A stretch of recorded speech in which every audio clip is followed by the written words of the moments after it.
Dostlar salam.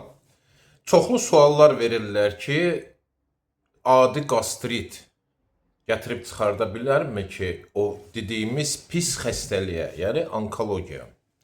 Bəli, gətirib çıxarda bilər. Bu nəyin nəticəsində olur?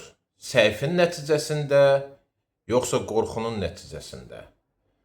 Təbii ki, səhvin nəticəsində. Səhv də nədən ibarətdir?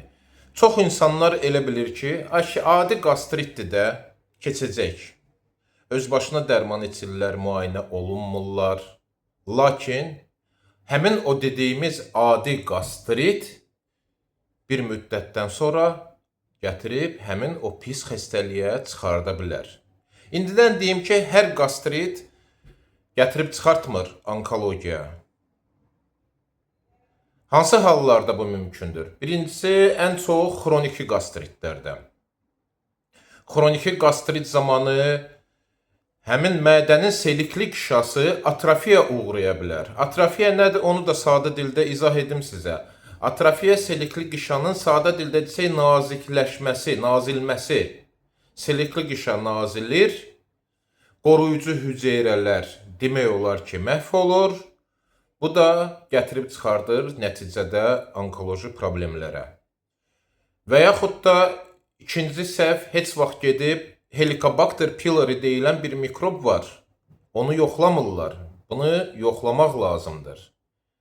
Növbəti səhv odur ki, öz başına dərmanlar içirlər. Uzun müddət mədə turşuluğunu salan preparatlara üstünlük verirlər. Gəlirlər, dərmanın adını demək istəmirəm, tərkibləri amiprazol, pantoprazol tərkibli, rabeprazol tərkibli, yəni hansı ki mədənin turşuluğunu aşağı salır. Soruşursan ki, niyə gəlmirdin? Elə biraz ağrı var idi, biraz o reflux, izjoqa var idi, dərman içirdim, keçirdi. Lakin bu onkoloji problemin başlanğıcı demək olar.